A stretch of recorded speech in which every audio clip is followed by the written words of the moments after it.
Amém. Boa noite a todos que entraram aí durante enquanto a gente estava falando aqui. Vamos então agora dar início aqui a nossa sequência, né? A tribulação e o dia do Senhor, continuação 2 aqui, tá certo? É o nosso tema de hoje, tá bom? O irmão Edmir, ele quer trazer algum complemento daquilo que foi tratado na semana passada, né, acerca dos eventos, né, que vão acontecer durante a tribulação. A palavra é sua, Edmir. Então, a gente, só recapitulando, a gente tinha visto sobre os principais eventos que vão ocorrer na tribulação, né, durante o período da tribulação aqui na Terra.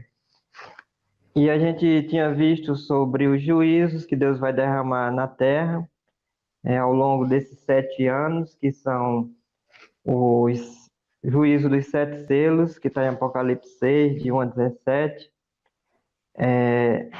Também, em seguida, vamos ter os juízos das 7 trombetas, que está de Apocalipse 8, 1 a 9, Apocalipse 11, de 15 a 19. Das 7 taças da cólera de Deus, que está em Apocalipse 16, de 1 a 21.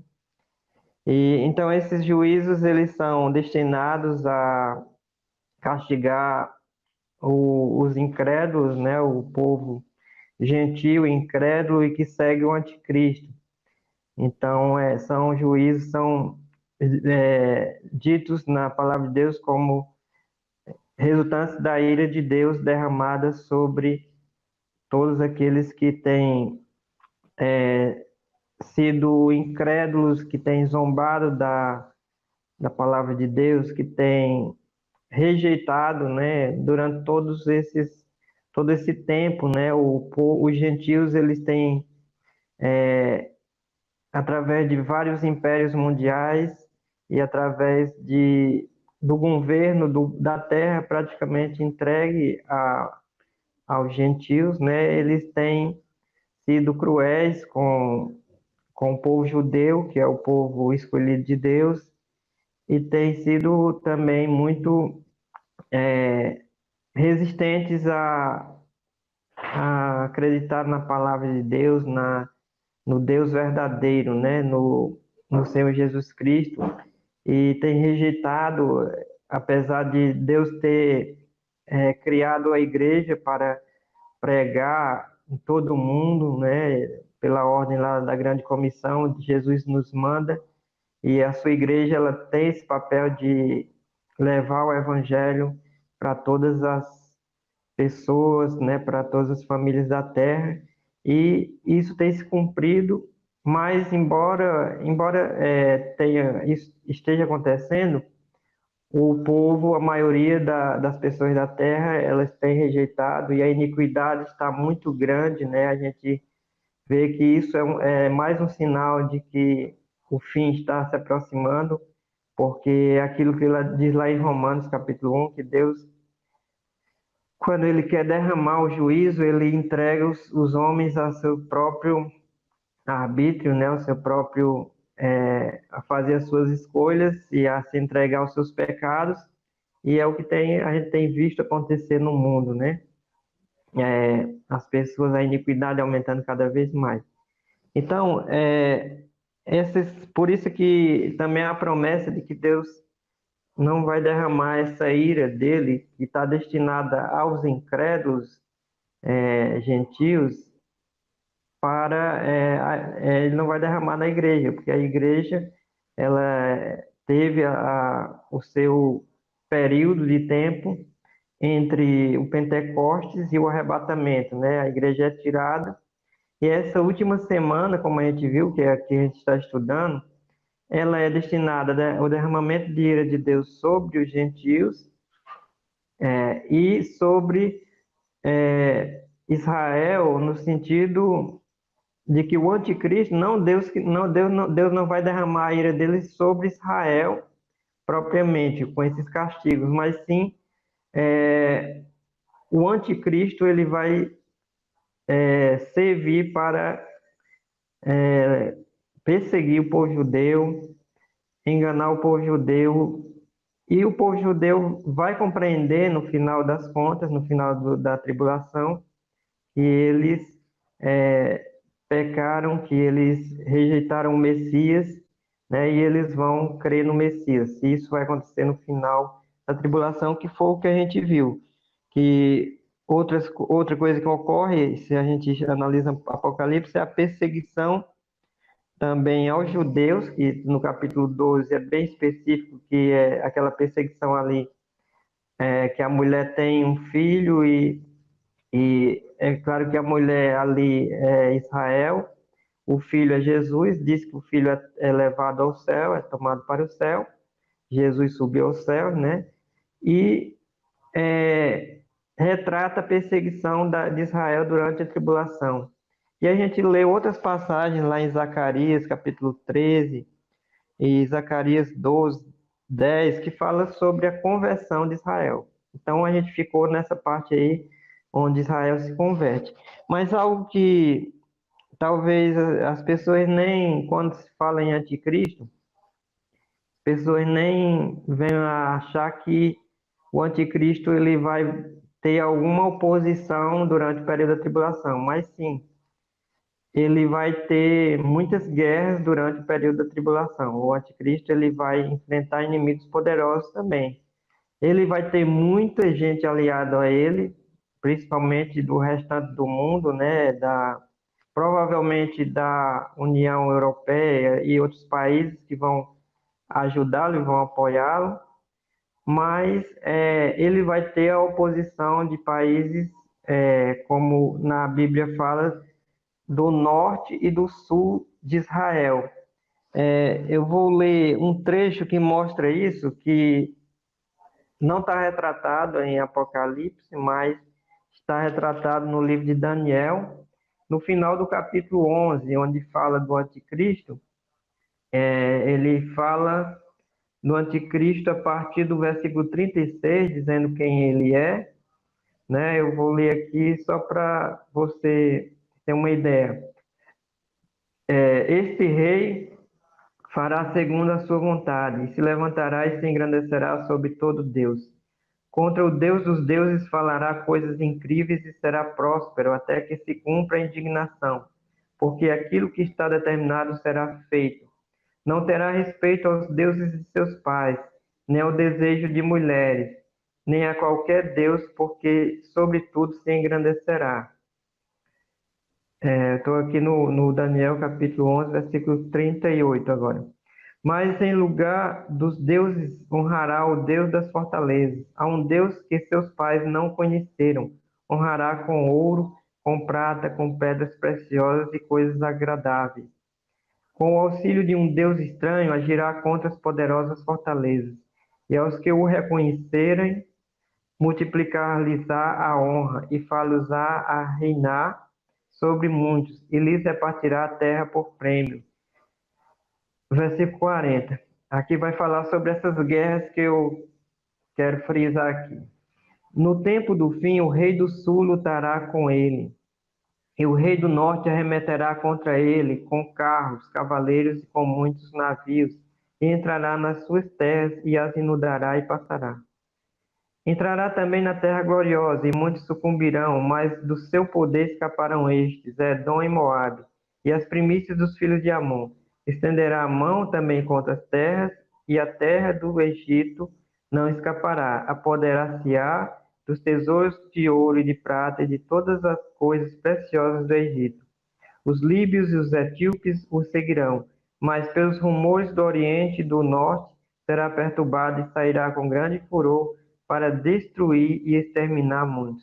Armará as suas tendas palacianas entre os mares contra o glorioso Monte Santo, mas chegará ao seu fim e não haverá quem o socorra. Então aqui está mostrando as guerras que vão acontecer, e essas guerras, pelo que a gente entende, pelo que a maioria daqueles que creem no dispensacionalismo, na interpretação literal, que é a que nós cremos, mostra que essas guerras elas vão ocorrer provavelmente no final dos primeiros 3 anos e meio. nesse tempo, o anticristo ainda vai estar em aliança com Israel. E ele ainda está, é claro, conquistando o poder, né, da terra, mas ele já vai ter muitos aliados, só que ele vai encontrar o rei do norte e o rei do sul, que vão se opor a ele. De acordo com a interpretação do Leon J. Wood, né, que é o do livro A Bíblia e os Eventos Futuros, ele crê que o rei do norte ele representa a Rússia, né, e alguns países aliados a ela. Também ele acredita que o rei do sul representa o Egito e os aliados árabes, né? Esses países, lá em Ezequiel, capítulo 38, parece que é Ezequiel 38, fala que esses países eles vão querer, eles vão investir contra Israel, vão guerrear contra Israel. Então, é claro que Israel é um antigo inimigo dos impérios, né? Desde o império do Egito, o próprio Egito, temos a Síria também, depois vem Babilônia, e aí vem Império Medo-Persa, né?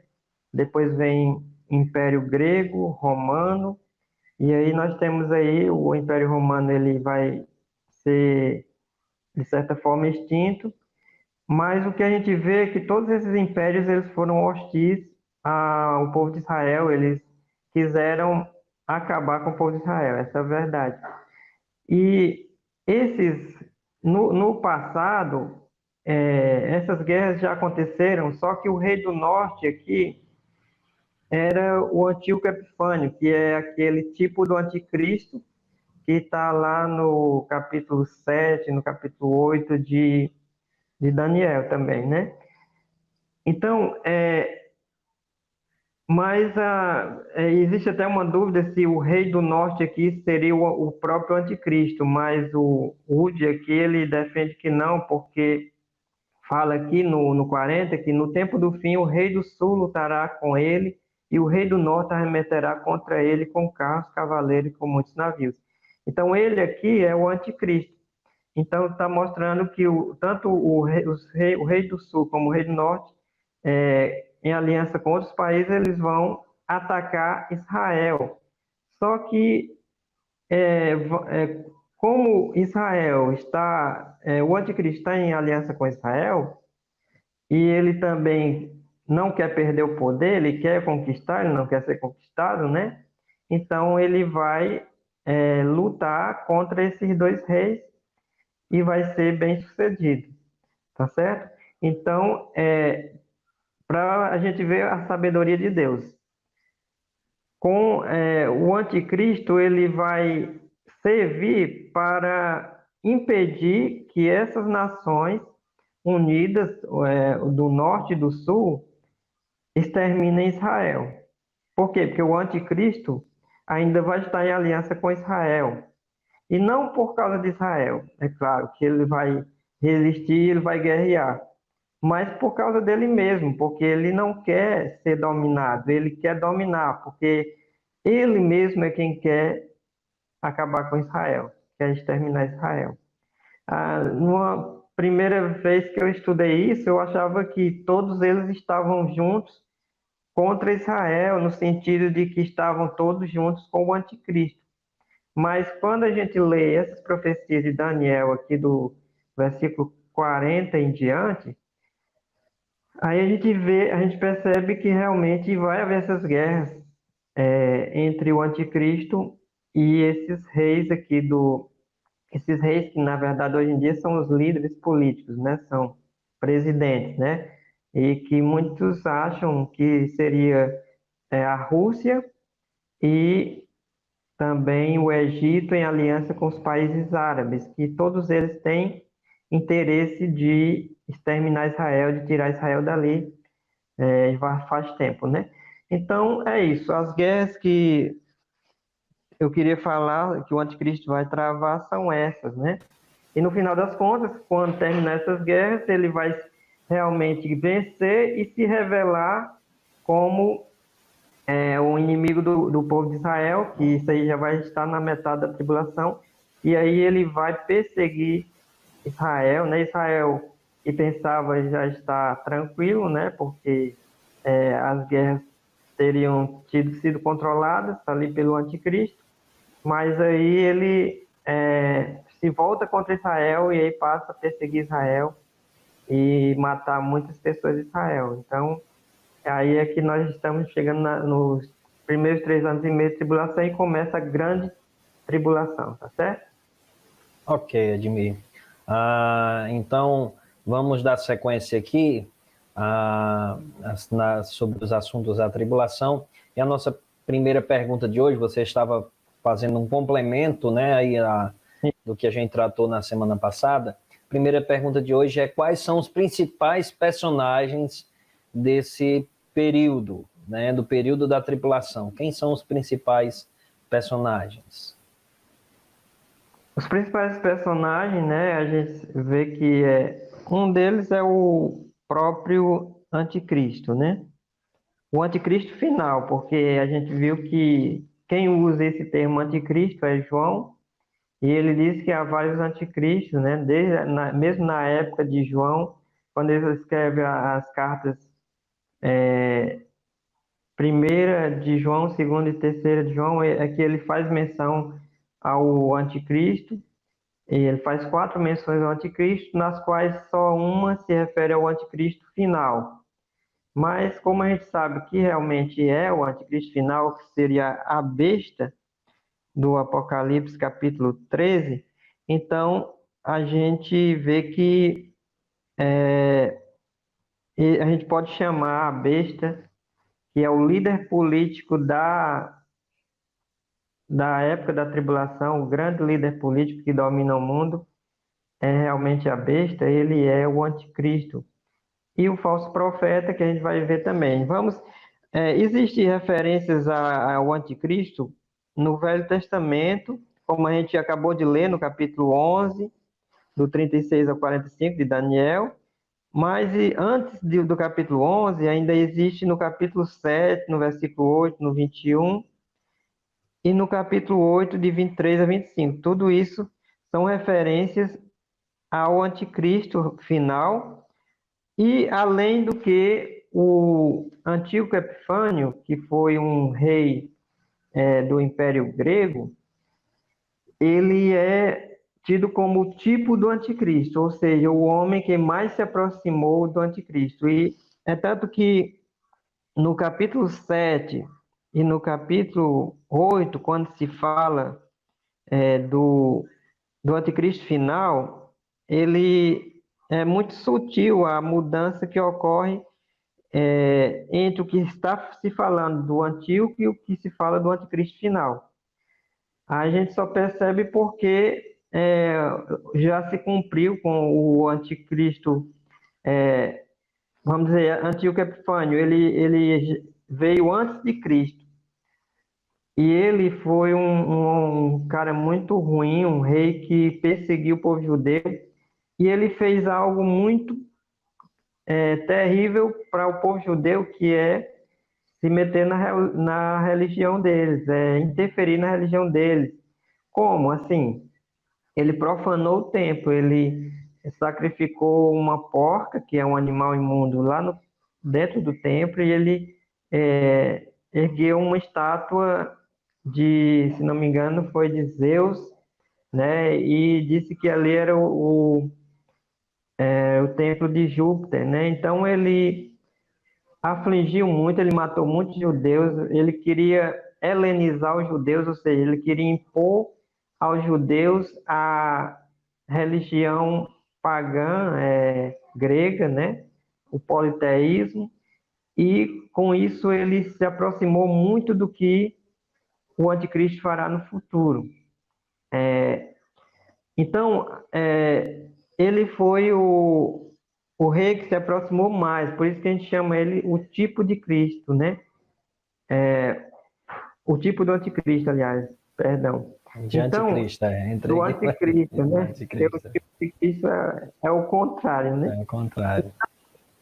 Cristo, ele falou da profanação do templo, que já tinha ocorrido, né? E que lembrava as palavras de Daniel.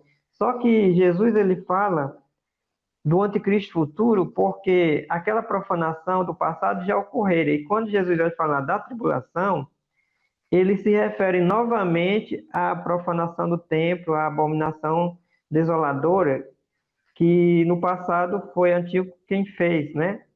Aliás, o Antíoco, o nome Antíoco Epifânio, ele se refere à aparição de um Deus. Ele se considerava também como um Deus. É tanto que o nome o sobrenome era Epifânio, né? Então, assim como o anticristo no futuro, ele vai querer ser adorado como um Deus também. Primeiro, ele usa uma religião pagã, uma religião apóstata para alcançar os seus objetivos de chegar ao poder, de dominar. E depois ele vai querer ele mesmo ser adorado, e aí ele não vai querer nenhuma religião, e sim a adoração a ele mesmo. E isso acontece quando líderes humanos se tornam grandes demais. Eles eliminam qualquer religião para eles mesmos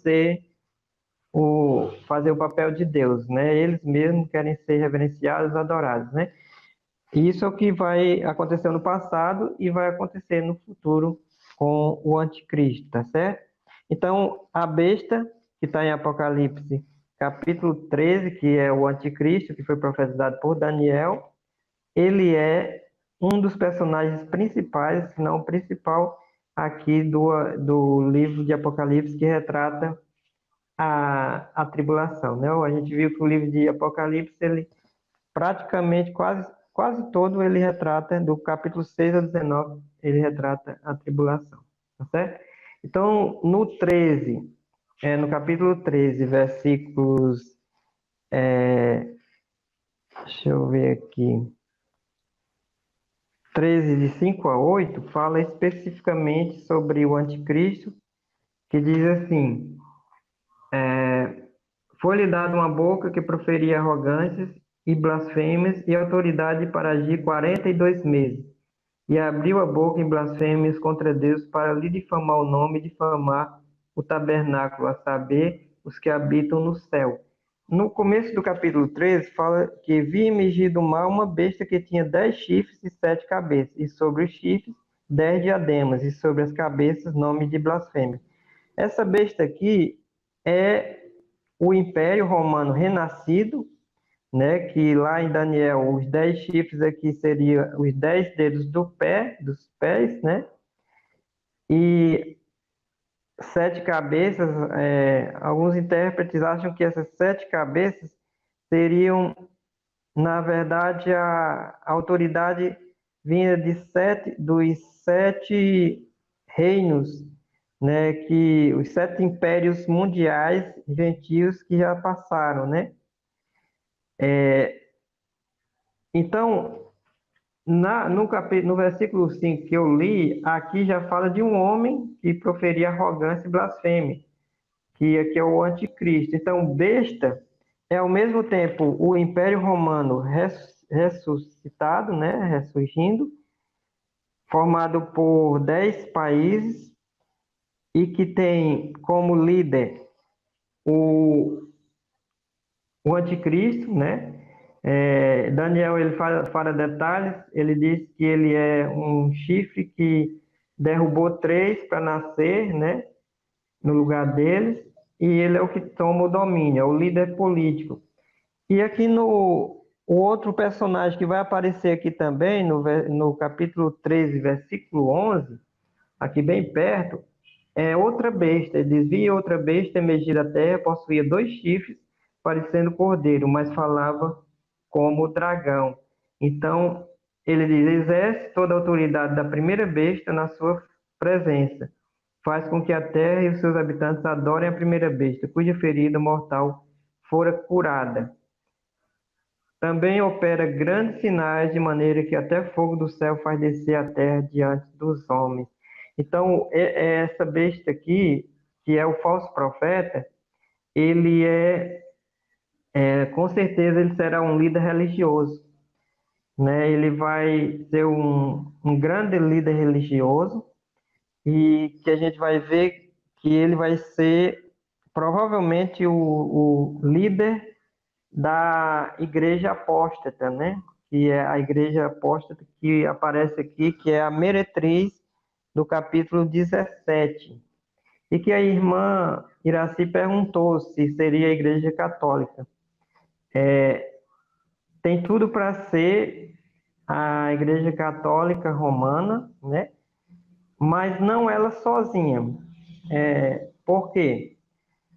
Porque a igreja, ela será arrebatada, mas a igreja que ficar aqui na terra, ela não será formada apenas pela igreja católica, ela vai ser formada também pela igreja evangélica, que falsa, né? Aquela que apenas professa o nome de Jesus, mas não é verdadeiramente de Jesus, né? Que professam outro evangelho, qualquer grupo que professe outro evangelho, que não é o evangelho verdadeiro, como Paulo diz, e que ele diz que seja considerado anátema, né, ou maldito. Então, essa falsa igreja que ficou, ela não foi arrebatada porque ela é falsa, ela vai se unir à igreja romana. E eu creio que a igreja romana, ela vai se unir também a outra, ela tem um discurso muito ecumênico, né? Então, eles vão ter vão procurar atrair várias religiões para a mesma coisa. Aquele velho discurso, todos os caminhos levam a Deus. Você ia desse modo, você pensava desse modo, nós pensávamos desse modo, mas na verdade é uma coisa só, é um Deus só. E até mesmo, eu creio que até mesmo o islamismo, que ele é muito assim exclusivista, ele é muito separatista, mas eu vi uma palestra, eu acho que vocês até podem até encontrar, que é do MacArthur. Ele falando sobre o Alcorão, como é a escatologia do Alcorão. A escatologia do Alcorão, ele prevê a vinda de dois homens no futuro. Um vai ser o líder maior que vai atrair as pessoas para implantar o islamismo na Terra. Eu não sei bem o nome desse personagem que tem lá no Alcorão. Ele fala lá nessa palestra, vocês podem procurar no YouTube. O autor é MacArthur, dessa palestra, que é o da Bíblia MacArthur, né? Que anota a Bíblia MacArthur. Então, ele diz que esses personagens, um é o líder maior que vai, segundo eles, vai converter o mundo ao islamismo.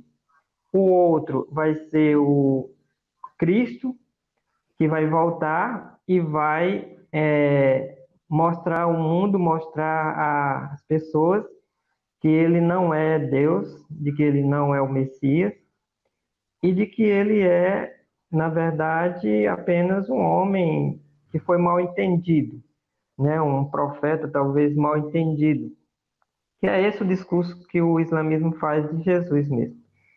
E que combina bem aqui com o capítulo 3, versículo 11, que diz assim: possuía dois chifres parecendo cordeiro, mas falava como dragão. Ele parece cordeiro, mas fala como dragão.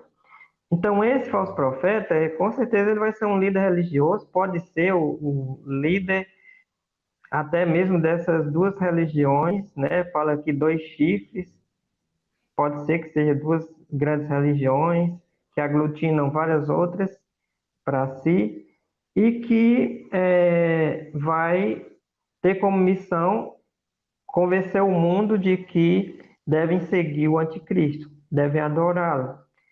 Então, aqui são esses dois grandes personagens que, juntamente com Satanás, como eu já havia dito e mencionado na live passada, compõe a trindade satânica, o que muitos teólogos chamam de a trindade satânica, que seria uma imitação contrária da trindade divina, né?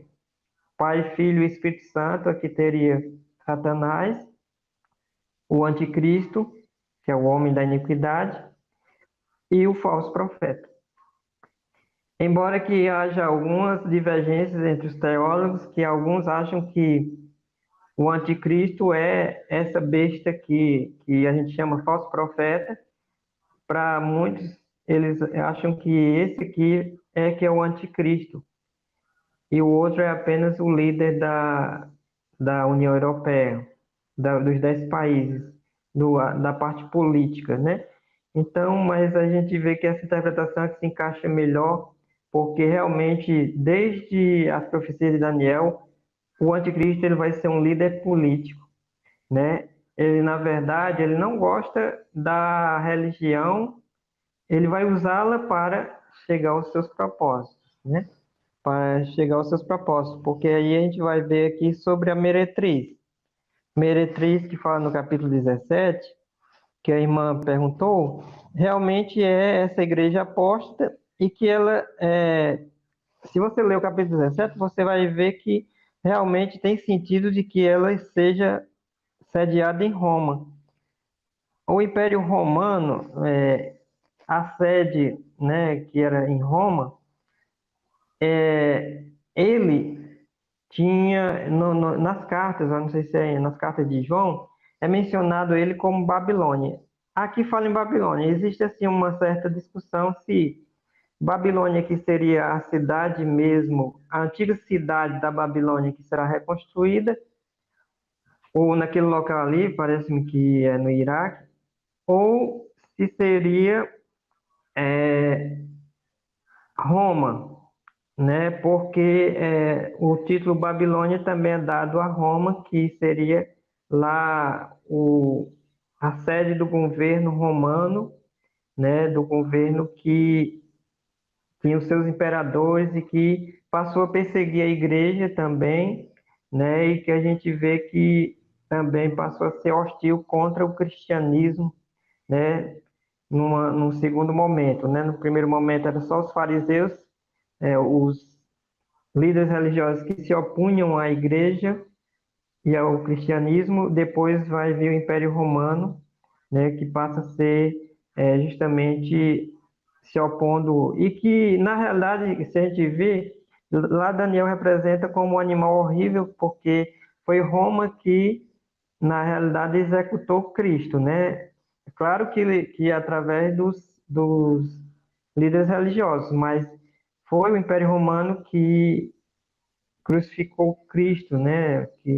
E que foi hostil e que matou muitos cristãos. Então, Babilônia ser Roma e, de acordo com a descrição do capítulo 17, tem tudo a ver que seja realmente uma igreja apóstata que vai ser usada pelo falso profeta para conquistar o poder, e ela depois vai destruir o anticristo, vai destruir essa igreja, ele vai se opor a essa igreja porque ele quer adoração para si, ele não quer seguir nenhuma religião, ele não, como a gente viu, ele não gosta de nenhum deus, ele desrespeita os deuses de todas as religiões e dos seus antepassados, e ele, o único Deus, poderia dizer, que ele tem é da guerra, porque é através da guerra que ele vai conquistar o poder, que é o que ele quer, conquistar o poder de forma absoluta para ele mesmo ser adorado,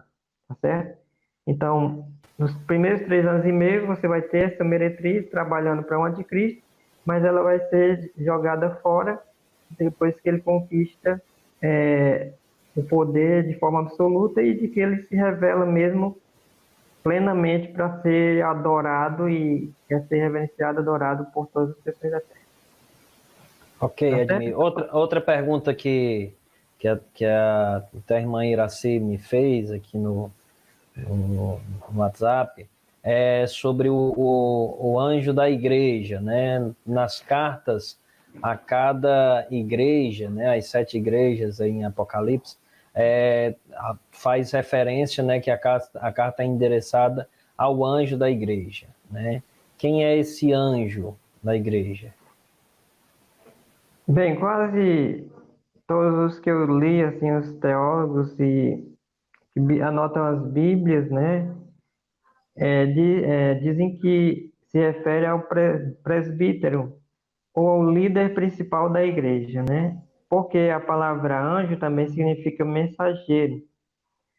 E o mensageiro é aquele, geralmente é o pastor, o presbítero principal que ensina a igreja, e a ele que está sendo direcionada a mensagem para ele transmitir para a igreja, né?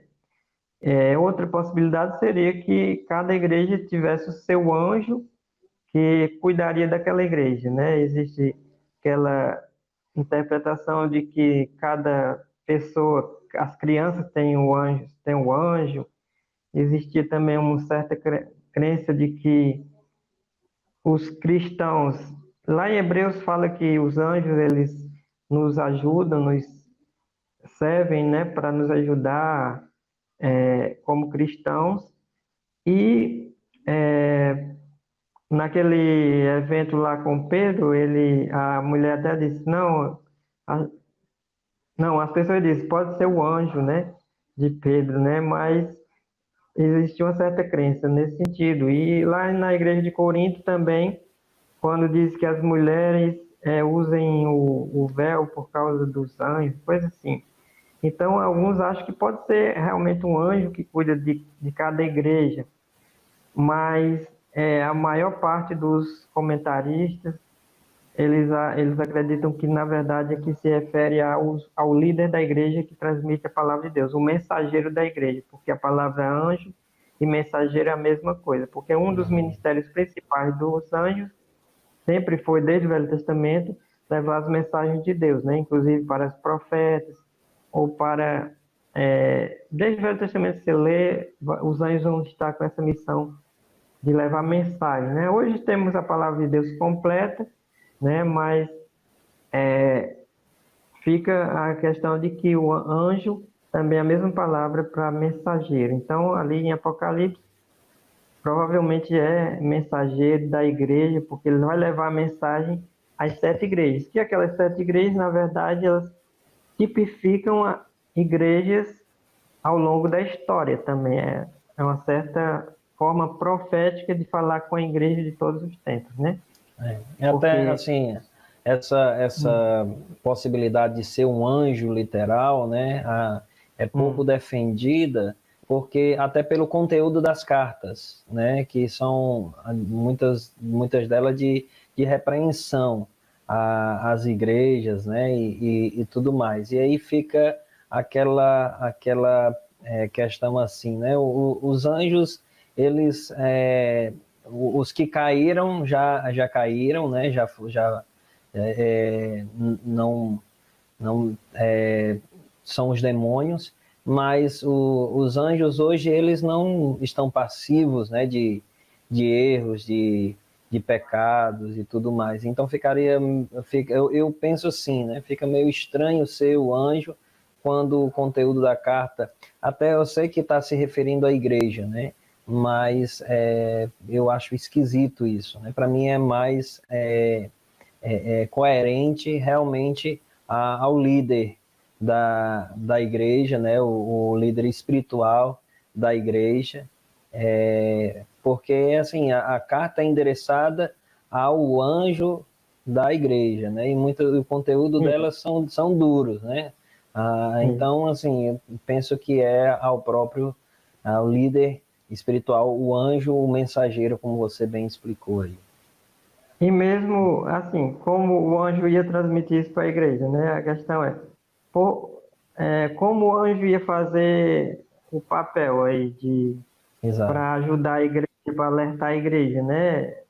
O mensageiro, sim, o líder da igreja, sim, ele tem esse papel de pregar o evangelho, de exortar, de molestar a igreja, né? Mas os anjos em si, tipo assim, a missão deles a gente não percebe. Eu sei que existe, que os anjos nos ajudam. Talvez muitos livramentos que a gente tem sejam anjos enviados por Deus que façam isso, né? Existe a batalha em nível espiritual, assim como houve aquela guerra entre os anjos que querem dominar os países, né? Que a gente vê lá em Daniel, Daniel. e os anjos de Deus.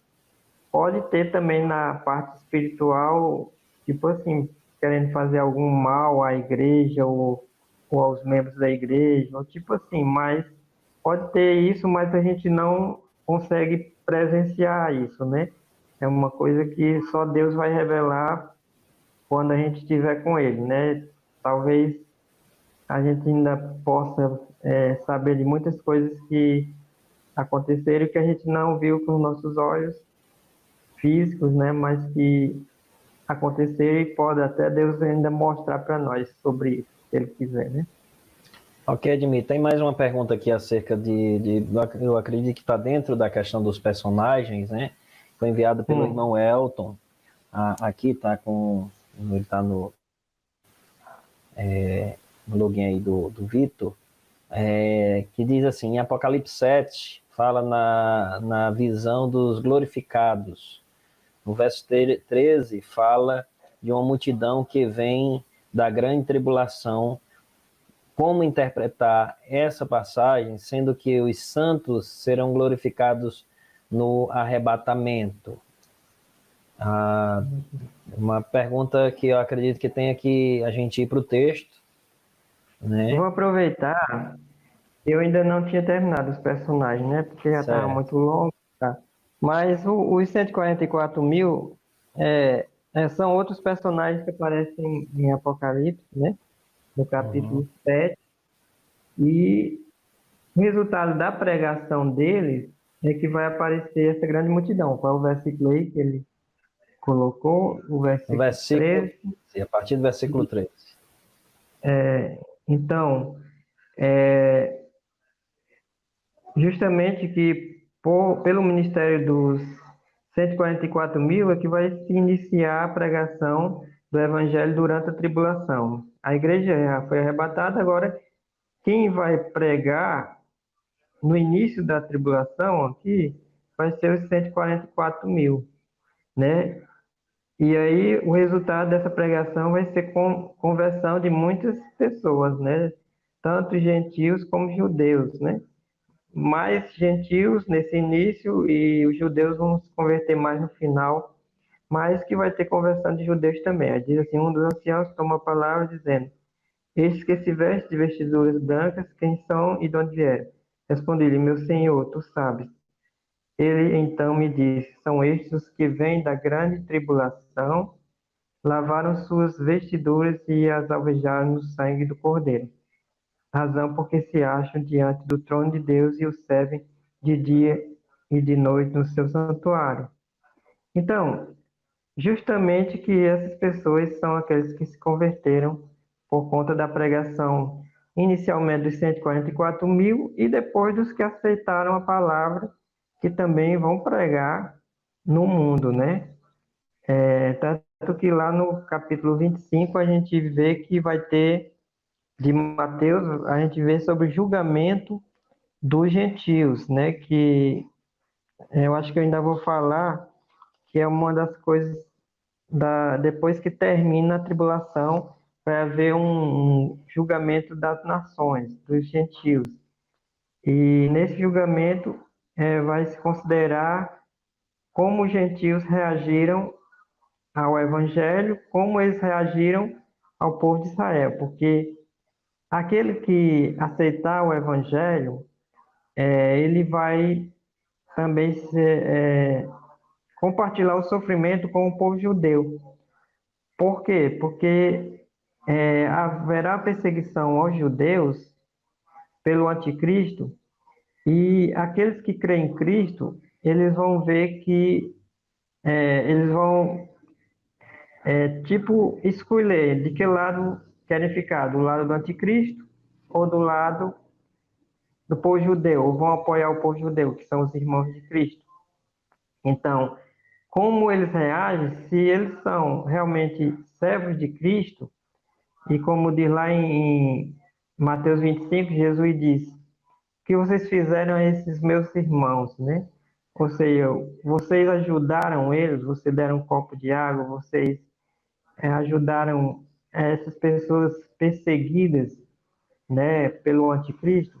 Então, a tendência é que aqueles que seguem o anticristo, as nações, as pessoas, os gentios, judeus mesmo, que seguem o anticristo, eles desprezem, eles ajudem o anticristo a capturar os judeus, a prendê-los, a matá-los. Mas aqueles que seguem a Cristo vão ajudá-los, né? Então é isso que a gente entende com essa questão de quem se converte durante esse tempo da tribulação.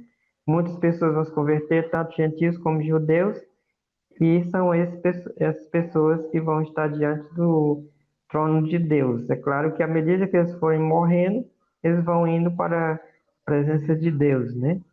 E nesse caso eles não estão com o corpo glorificado, não. Eles estão no céu, né? Aqui a visão dos glorificados, eles estão lá no céu, mas eles vão ser ainda ressuscitados, né? Glorificado aqui eu acho que é mais o termo para que eles estão na glória, né? Mas a questão da ressurreição fala lá no Apocalipse capítulo 20 que ela vai se dar no início do milênio, ou seja, no final da tribulação, início do milênio. Essas pessoas aqui, a visão deles no céu, pessoas que foram salvas durante a tribulação, creram durante a tribulação, tá certo? Ok, Edmir. Então Sim, então eu já falei mais. Pode falar. Eles então esses glorificados são os convertidos durante a tribulação, né? E que também morreram durante a tribulação e estão no céu, não é isso? Mas ainda não estão com os seus corpos ressurretos, ressuscitados. Ok. Então essa sua resposta. E falta só um personagem, né?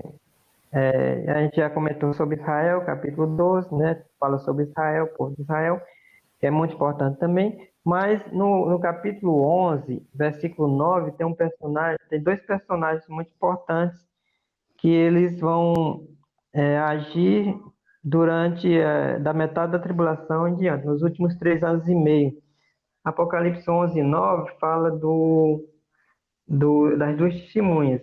Diz assim: então, muitos dentre os povos, tribos, línguas e nações contemplam o cadáver das duas testemunhas por 3 dias e meio e não permitem que esses cadáveres sejam sepultados. Aqui fala sobre as duas testemunhas no versículo 3.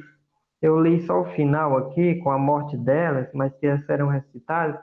Mas aqui fala, no versículo 3 em diante, fala que elas têm poder de sair fogo da boca, de transformar águas em sangue, né? E aqui essa descrição, muitos intérpretes creem que podem ser Moisés e Elias. Outros acham que seria Enoque e Elias, porque foram duas pessoas que não morreram lá do Velho Testamento. Quanto a Elias, é prometido no Velho Testamento que antes que o Senhor começasse a reinar em Israel, ele mandaria, Elias viria, né? E quando Jesus veio a primeira vez, quando ele veio para fazer o sacrifício, né, da cruz, ele realmente não veio para inaugurar o reino no sentido político, né, como vai ser no milênio.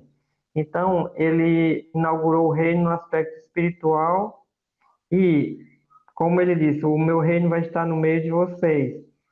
E ali, João Batista ele fez o mesmo papel de Elias. Não existe até aquele negócio que os espíritas dizem que Elias, João Batista é Elias reencarnado, o que não é verdade, né? Porque quando perguntam a João Batista se ele é Elias, ele diz que não é. Quando Jesus fala que João é Elias, ele fala no sentido que João faz o papel de Elias. Ele vem no mesmo espírito de Elias, não é no espírito de Elias que reencarna, não. Vem com um ministério semelhante, né? É tanto que até na doutrina espírita mesmo, quando eles dizem que quando aparece algum espírito, ele aparece com a aparência do último corpo que ele reencarnou. E quando você vê que João Batista morre, mas quando aparece a Jesus lá na transfiguração, no Monte da Transfiguração, quem aparece é Elias e Moisés. Quer dizer, se fosse verdade, quem deveria aparecer é João Batista e Moisés, e não Elias e Moisés. Então, até mesmo contradiz a própria doutrina espírita, né? Outra coisa, eu creio que pode ser Moisés, né? Porque Deus ele faz as coisas como ele quer. Se ele quiser que seja Elias, que venha, e Moisés, pode ser. É tanto que na transfiguração lá de Jesus, quem aparece, as duas pessoas que aparecem, é Elias e Moisés, e, segundo alguns estudiosos, seria alguém que representa os arrebatados e alguém que representa os que morrem normalmente. Moisés representa quem morre normalmente e Elias quem é arrebatado. Ou então, Enoque também serviria no lugar de Elias. Então, a Bíblia não revela quem são. Pelos sinais que eles mostram aqui, parece ser Elias e Moisés, mas pode não ser. Com relação a ter que ser uma pessoa que foi arrebatada, eu acho que não é obrigatório toda pessoa que foi arrebatada morrer normalmente, porque senão a igreja toda foi arrebatada e teria que vir e viver novamente para morrer, né? Então, eu acho que não dá para saber, a Bíblia não revela, e se ela não revela, porque nós não precisamos saber, né? Mas são duas testemunhas que vão pregar e que vão converter muitas pessoas. Através da sua pregação, Deus vai converter muitas pessoas. Eles vão ter grandes poderes também. E eles vão ser mortos, ressuscitados e levados para o céu no final dos 3 anos e meio. E uma coisa curiosa sobre esse fato é o versículo 9, que foi o que eu li, que então, dentre muitos povos, né, então muitos dentre os povos, tribos, línguas e nações contemplam os cadáveres das duas testemunhas por 3 dias e meio e não permitem que esses cadáveres sejam sepultados. Como é que muitas pessoas dentre os povos, tribos e línguas e nações podem contemplar dois cadáveres dessa forma?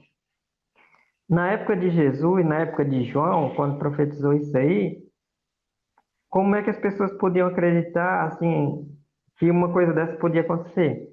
Mas hoje a gente sabe que é possível, através da internet, através da televisão, pessoas que estão mortas lá, que estarão mortas lá em Israel, vão poder ser vistas por muitas pessoas de tribos, línguas e nações diferentes, né? Então a gente vê como a profecia é interessante, né? Algo que era inconcebível e que podia até muita gente dizer que isso é um absurdo. Hoje a gente sabe que é possível, tá certo? Então, os personagens são esses. Edmir, Pedro Paulo colocou aqui uma pergunta, né? Que está lá em cima de Malaquias 4, 5 e 6, né? Porque Elias deve voltar antes do fim dos tempos, né? Acho que ele está fazendo em forma de pergunta, não de afirmação. Você coloca uma interrogação lá. E aí, se encaixa com o que você falou, né? É esse versículo que fala, né, da vinda de Elias, né? E que realmente, quando Jesus veio a primeira vez, João Batista fez o papel de Elias. Mas ninguém sabe agora, dessa próxima vez, se pode ser que uma dessas duas testemunhas seja Elias, né? É possível que seja, não está fora de cogitação. Tá certo? Ok. Ok. Então vamos respondido aí sobre os principais personagens, né? Vamos então dar sequência aqui. Nós já temos aí, já estamos quase no fim do tempo aí, né? Eu não sei se É. se dá pra gente, mas eu acho que dá pra gente Vamos terminar hoje, né? hein? Vamos terminar a tribulação hoje, né? Quer terminar a tribulação hoje? Não, Hoje falta pouco. falta pouco? Ok, então É.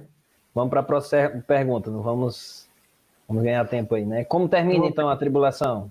vou bem rápido para o término da tribulação, ele ocorre Apocalipse capítulo 19, de 11 a 21. Se você quiser ler, você vai ver que Jesus vai voltar e ele vai vencer, né, todos os exércitos do anticristo, do falso profeta, e vai lançá-los no lago de fogo.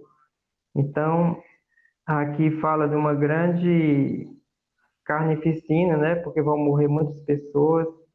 É aquilo que Jesus fala, né, onde estiver o cadáver, ali vai estar os abutres, né? Então, vai ser essa guerra promovida pelo próprio Cristo que vai voltar, né? E aqui está a descrição feita lá no capítulo 19, e a gente lê isso aí do versículo 19, de 11 a 21. Então, existem outras passagens que a gente não vai abrir. Zacarias 14, 3 e 4, 12, versículo 12 e 13 também, de Zacarias 14. Então é isso. O final da tribulação é com a volta de Cristo, e dessa vez ele vai pisar no Monte das Oliveiras. É o que diz lá em Zacarias capítulo 14. Se você quiser conferir, no 3, 4, 12 e 13, fala sobre ele descer sobre o Monte das Oliveiras, cumprindo aquilo que os anjos disseram antes, quando Jesus estava subindo ao céu. Ele virá do modo voltará do modo que você viu subir, ele vai descer. Então aí realmente é a segunda vinda de Cristo para a Terra, né? Ok. E é interessante, né, que exatamente de onde ele subiu, né, lá no Monte das Oliveiras, é o local exato onde ele voltará, né, na sua segunda vinda. Exatamente. Aí após a vinda de Cristo vai haver o juízo das nações, que eu já até mencionei, que é aquele que está no capítulo 25 de Mateus, né? E pronto, aí vai começar o milênio, né? Existe, de acordo com as profecias de Daniel, existe um certo período de tempo, de uns, se não me engano, uns 45 dias, que para haver esses juízos e para começar o milênio, porque a Terra vai ter que passar por uma transformação muito grande, porque os juízos que você lê em Apocalipse, que vão ocorrer durante o período da tribulação, eles vão destruir muita coisa na Terra. E aí Deus vai fazer uma restauração aí para começar a reinar aqui na Terra. Então, isso Ok. aí foram os Então eventos. quando no final da tribulação, na volta do Senhor Jesus Cristo, né, no Monte das Oliveiras, e Satanás. Aí Satanás será preso, né? Aí a gente vai ler isso lá no começo de Apocalipse, capítulo 20, que a gente segue uma ordem de Apocalipse, uma ordem cronológica, né? E diz que Pronto, ele hein? vai ser amarrado e jogado, ele vai ser lançado e preso, né? Aqui Você no vai abordar capítulo. isso quando for falar do milênio? Preso no Isso. abismo, né? Ok. Por 1000 anos. E selado, fechado e selado, né? Para Ok. terminar mesmo, a gente só falta ver o que acontece no céu durante a Isso é a próxima tribulação. pergunta, né? No céu, que eventos ocorrerão durante a tribulação? Então, vai haver o tribunal de Cristo. Se você quiser ler sobre isso, 2 Coríntios capítulo 5, versículo 10. Romanos 14, 10 também. Diz que todos nós compareceremos para dar de conta de tudo que fizemos como crentes, né? Como servos de Deus. 1 Coríntios capítulo 3 também fala sobre aquela questão dos galardões, quem fez algo precioso para Deus vai permanecer, e quem não fez precioso é como uma palha que vai ser consumida pelo fogo do juízo. E as pessoas vão poder ganhar galardões ou não. Porém, a gente está fora da questão, a questão da salvação. Diz que mesmo que a pessoa escape só, mesmo salvo, mas ele é salvo porque ele creu em Jesus, tá certo? Mas Deus ele Então, vai recompensar de acordo com o que nós fizemos na obra dele, coisas que nós fizemos para ele, tá certo? pronto. É importante frisar que esse tribunal de Cristo não é o julgamento final, né? O grande trono branco, né? É um julgamento só para os salvos, e esse julgamento não é para tratar de salvação, né? Ter ou não ter a salvação. É dos galardões, né? Exatamente. Das recompensas por aquilo que fizemos como servos do Senhor. É interessante também que esses galardões, eu queria só fazer uma observação aqui. A Bíblia diz que chama de coroas ou recompensas que serão dadas àqueles que foram fiéis a Cristo, né? Mas existe um certo pensamento de que pode ser algo em termos de poder, né? Poderes no governo de Cristo aqui na Terra, quando ele vier. Vamos dizer, as pessoas que Cristo vai confiar governo de algo, algumas responsabilidades no seu reino. Isso é reforçado lá em Apocalipse também, capítulo 20, que fala que vamos ter autoridade para reinar com Cristo, né? E também nós temos aqui Mateus 19, 28, que diz assim... Deixa eu abrir aqui, Edmir. Deixa eu só tentar abrir aqui bem rapidinho, que você lança o versículo aí, não dá tempo. Quando eu chego lá, você já está terminando. Só um minutinho.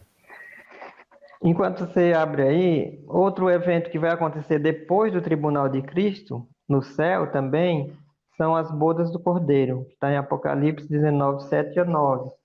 As bodas do Cordeiro é a festa de união de Cristo com a igreja. Então, depois dessa avaliação da igreja, desse julgamento aqui para os galardões, vai começar a festa de casamento de Cristo com a igreja, que ocorrerá no céu também após o tribunal de Cristo.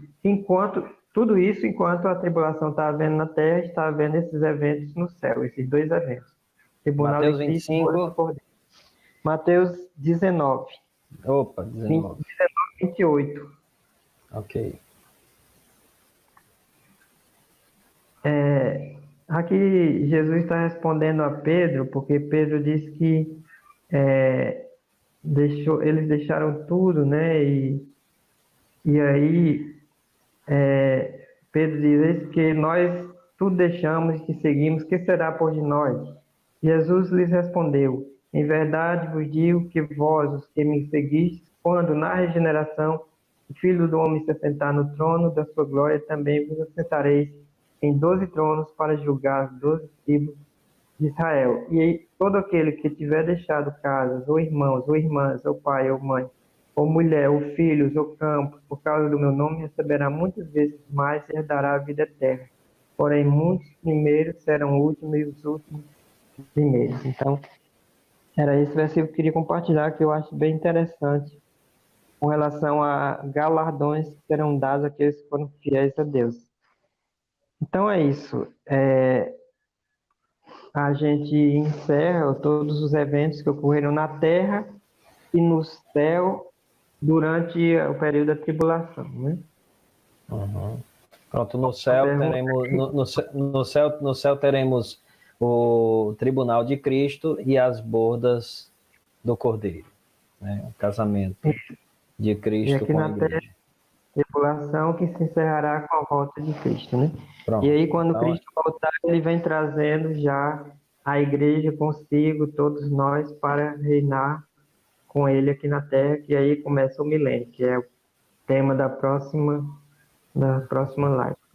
Ok. Então, paralelo à tribulação aqui na terra, vai estar acontecendo o tribunal de Cristo e as bodas do Cordeiro, né? O casamento de Cristo com a igreja no céu, né? Isso acontecerá ao mesmo tempo, simultaneamente, né? Então, para Isso ficar mesmo. bem claro. Ok, Edmir, nós encerramos então agora sobre tribulação, né? Muito bom, muito esclarecedor, ao meu ver, esse tempo que tivemos. Na próxima semana vamos estar dando continuidade falando sobre o milênio. Outro assunto também debatido, né, entre os evangélicos, né? Alguns que acreditam no milênio literal, que é o nosso caso, né? E outros que não acreditam no milênio literal, como dias, né? Como mil anos, né? Então vai ser um assunto bem interessante e a gente olhar na palavra de Deus o que realmente ela diz, tá certo? Então quero Então, só encerrar aqui cumprimentando os irmãos. Obrigado por estar aqui conosco, terem acompanhado esse tempo. Essa transmissão vai ficar gravada aí no YouTube, né? E você pode rever novamente, abrindo as passagens, né? É interessante que depois, revendo, você pode dar o pause, abrir a passagem e conferir aqui. Se a gente for abrir todas as passagens que tem, né, sobre o assunto, a gente ia acabar se estendendo muito, tá certo? Então, saudar aqui os irmãos que estiveram conosco aí, irmã Banduza, irmã Fátima Freire, né? Admir, quer falar alguma coisa? seria bem interessante que os irmãos, ao longo da semana, fizessem logo as perguntas com relação ao milênio, né? Alguma curiosidade, alguma coisa que vocês querem saber sobre o milênio, para poder a gente já direcionar tudo para responder aos irmãos, né? Que Uhum. fica mais didático, né? A nossa intenção é fazer uma coisa aqui bem mais, né, interativa, bem mais participativa e tirando, né, as dúvidas de vocês mesmo, né? Às vezes, por falta das perguntas, a gente acaba fazendo uma espécie de exposição, né? Mas Isso, é. o nosso interesse, né? A gente gostaria muito que viessem as perguntas, né?